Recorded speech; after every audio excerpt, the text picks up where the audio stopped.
분위기를 좀 바꿔보겠습니다. 송송 커플에 대한 관심이 여전히 사그라들지 않고 있는데 배우 송혜교 씨가 이혼 발표 이후에 처음으로 공식 석상의 모습을 드러냈다면서요, 임방글 변호사님? 네, 맞습니다. 지난 토요일입니다. 2019년 7월 6일에요. 모습을 드러낸 장소는 우리나라는 아닙니다. 중국입니다. 아, 중국 중국이에요? 하이난 사냐 국제 면세점의 모습을 드러냈는데요. 네. 이곳에서 이 국내 코스메틱 브랜드 팝업 스토어 오픈 행사에 참석을 했습니다.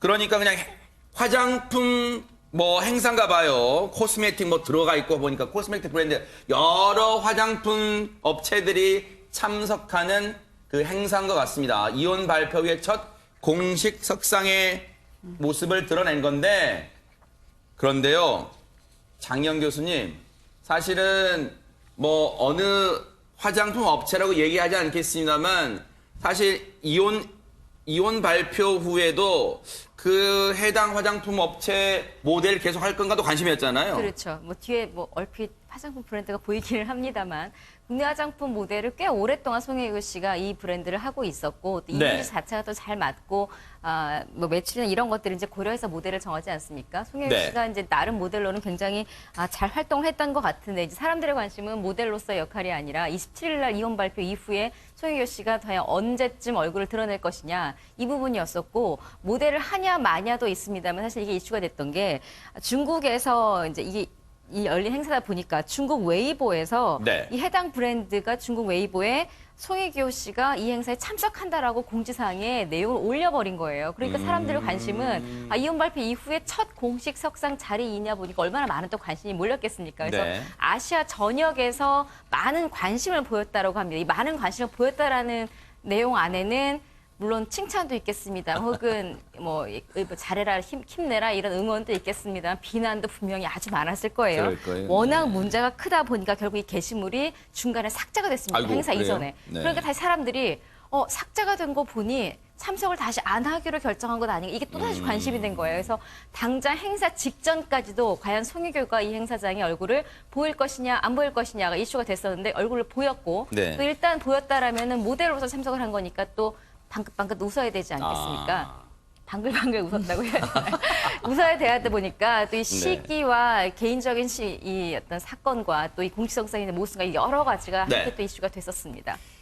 지금 전 이제 웃는 모습 나옵니다만 사실은 조용필 노래 가사에도 있잖아요. 웃고 있어도 눈물이 난다. 그런 가사도 있지만 사실 웃는 게 아닐 거예요. 그런데 일각에서는 저런 모습 보면서 그래 속이 안 좋지만 그래도 웃는 게 역시 프로의 모습인가?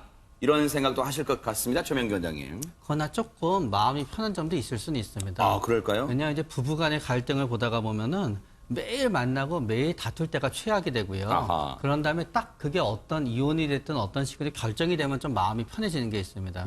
더군다나 유명 인사들 같은 경우에는 우리가 이혼을 하게 되면은 어떠한 타격을 입게 될지 계산할 때는 뭔가 추측할 때는 실제로 입게 되는 타격보다 엄청나게 커다란 타격이라든가 그걸 하게 되는데 막상 하고 받게 되면은 두려움에 대한 두려움은 없어지는 겁니다. 그리고 또 저게 중국인 점도 일정 부분은 작용을 합니다. 왜냐하게 되면 어쨌든지 갈등의 장소는 한국이었고 외국에 가게 되는 거잖아요. 사실은 우리가 중국에 유명한 두 배우가 있는데 둘 다 한국에서 어느 정도 인지도가 있고 인기는 있지만 그 둘이 이혼을 했는데 한국에 와서 했다 그랬을 때 우리는 막상 중국에서 중국 팬들이 하듯이 그런 어떤 가십이라든가 그런 거에 대한 관심은 없습니다. 그렇기 때문에 이게 역으로 생각하게 되면은 중국이라는 장소에서는 송혜교 씨도 유명하고 송중기 씨도 유명하지만 거기에 대한 어떤 사생활에 대한 관심이라든가 그런 거는 우리 한국에서 한국 사람들이 가지는 관심보다 훨씬 낮습니다. 떨어질 것 같아요. 그거를 알기 때문에 조금은 긴장감 없이 만약에 외부 활동을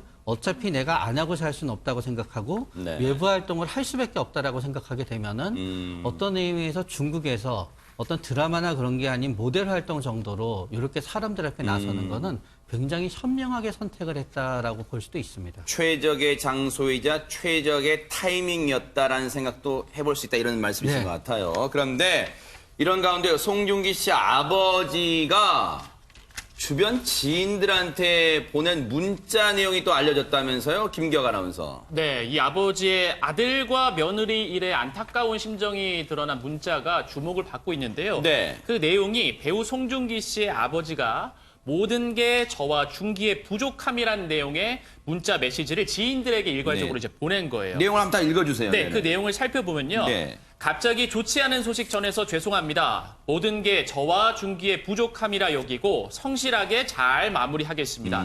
지켜봐 주시고 많은 지도 편달 부탁드립니다. 건강하시고 행복한 나날 되세요. 라고 이제 많은 지인들한테 이게 보낸 것 같아요. 네. 여기 보니까 오윤성 교수님 뭔가 이제 직접적으로 표현 안 했지만 이게 다 아비로서 자식 제대로 건사 못한 다 책임입니다. 뭐 또 그런 내용도 포함될 것 그런 것 같습니다. 이 한국 부모들의 그 자식에 대한 AS는 끝이 없는 것 같아요. 네. 사실 이제 외국 같은 경우는 뭐 저런 식으로 이혼을 한다고 해서 그 당사자의 아버지가 나와서 저렇게 뭐 문자로 죄송하다, 이 나하고 우리 아들의 잘못이다 이렇게 하는 거는 좀 그러니까요. 드물거든요. 네. 그러니까 이제 한국 부모의 어떤 그 입장을 이제 저희가 좀 이렇게 보고 있는 것 같은데 네.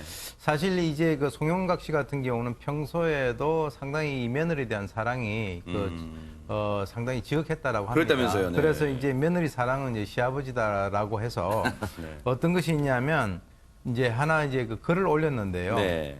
자기 그 며느리가 이번에 이제 그 지난번에 뭐 그 박보검 씨가 또 뭐 여러 가지 어떤 구설수에 올라가지고 해서 그 어떤 고통을 당하지 않았습니까? 네. 바로 그 해당 그 드라마를 홍보를 하는 것이었는데요. 네. 그래서 모 방송국의 수목 드라마에 출연을 하게 되는데, 네. 예, 저 어떤 이 좋은 감성 드라마다. 그래서 이제 우리 며느리가 결혼하고 처음 하는 그런 작품이니까 심혈을 기울여서 지금 이제 임하니까 주위에 네. 많은 홍보를 바라고 이게 잘 돼가지고 우리 며느리가 세계에서 더욱 사랑받는 배우가 됐으면 좋겠다라고 하는 이런 단체 메시지를 주위 사람들한테 쭉 돌렸거든요. 그러니까 이제 사실 이 송영각 씨, 즉 송중기 씨 아버지 같은 경우는 네. 자기 아들뿐만 아니라 며느리에 대해서도 이렇게 배려를 많이 해야 하는 그런 그러니까요. 상황이었는데 네. 뭐 이런 식으로 이제 결말이 나니까 본인이 또 그것에 대한 또 마무리도 하는 걸 보니까 아버지로서의 정말 어떤 고뇌 같은 것을 느낄 수가 있습니다. 네.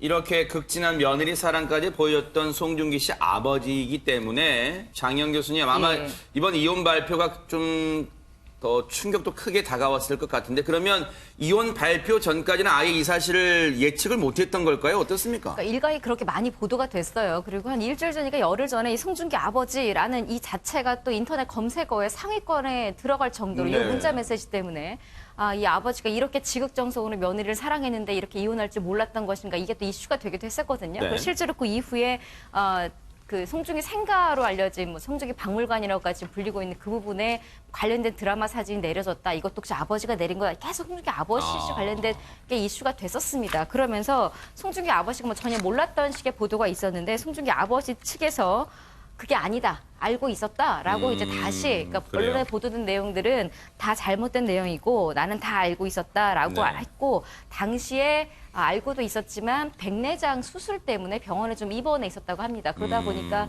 이제 그 주변에 그 집에 있지 않고 병원에 있다 보니까 얼굴이 좀 보이지 않아서 사람들이 오해를 하고 이 아버지가 두문불출한다 뭐 등등등 여러 얘기가 나왔었거든요. 근데 네. 두문불출한 것도 아니고 뭐 이런저런 것이 아니다라고 이제 본인 스스로 밝혔고 그러니까 다시 말하면 이혼 충격 때문에 아버지가 뭐 이런 상태 저런 상태다라는 전부 다 오보다라고 네. 스스로 밝혔습니다.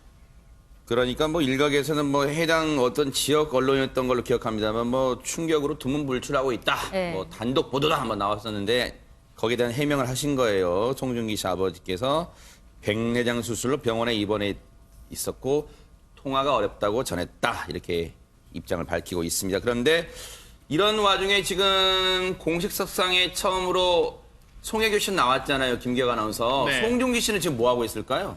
네, 송혜교 씨가 공식 석상에 나온 것처럼 송중기 씨도 이 이혼 발표 후에 첫 행보를 밝혔습니다. 네. 이제 얼마 전까지 아스달 연대기라는 영화에서 또 본인이 주연을 맡아서 연기를 드라마, 했었는데 드라마, 예, 네. 드라마죠. 네. 그리고 그 이후에 이제 이혼 발표 이후에 네. 영화 촬영에 돌입한다는 소식이 들어왔어요. 아. 그러니까 지난 3일에 크랭크한 영화 이름이 승리호입니다. 네. 이제 SF 영화라고 하는데 아. 여기서도 어쨌든 또 주연을 맡아 연기를 하게 될 예정이고 그러니까 네. 결혼과 이혼 후에는 첫 스크린 컴백이다. 네. 뭐 이렇게 볼 수 있습니다. 2017년도에 그 군함도 이후에 아마 2년 만에 스크린 컴백인 것 같아요. 그런데 뭐 이제 두 사람이 이혼 뭐 절차는 계속 밟아갈 텐데 혹시 어떻게 전망해 볼 수 있을까요, 임방글 변호사님? 저는 아마 예상하시는 것보다 일찍 이 이혼 절차가 끝날 수 있다라고 왜요? 생각을 하는데요. 우선 두 사람이 이혼에는 합의를 했다라는 이제 보도가 나오거든요. 그래서 우리가 네. 이혼을 할 때는 이혼, 뭐 재산분할 위자료, 그리고 친권 양육권, 뭐 양육비 이 정도인데 그러면 남은 거는 이제 재산분할과 관련된 부분밖에 없어요. 근데 두 사람이 또 혼인 기간이 짧고요. 둘 다 번 돈은 많다고 하더라도 이걸로 만약에 길게 갈 경우에는 두 사람은 사실 그때 1년 동안 모은 돈을 어떻게 나누느냐보다 앞으로 더 어떻게 경제 생활을 연애 활동을 할 것인가에 저는 더 방점이 찍혀 있다고 보거든요. 그렇다면 원만하게 이게 조용히 마무리되기를 둘 다 원할 거예요. 그렇게 만약에 이 재산 분할 부분까지 다 정리가 된다라고 하면은 네. 그러니까 조정기일 이제 잡힌 첫날에 가서 양쪽 변호사가 출석을 해서 거기다가 서명만 하면 끝입니다. 그래서 그러니까요. 그 부분에 대해서 합의만 이루어진다면은 저는 뭐 이번 달에도 끝날 수가 있다. 그러니까요. 네. 이렇게 봅니다. 물론 이제 두 사람 모두 이 대스타, 한류 스타이기도 하니까 아마 많은 분들이 지대한 관심이 쏠리는 건 어떻게 보면 당연할 거예요. 하지만 연예인도 이 이혼과 같은 결혼과 이혼 같은 사생활이 있기 때문에 그런 점은 또 보장을 좀 우리가 해줘야 될 것 같다 이런 생각도 해봅니다.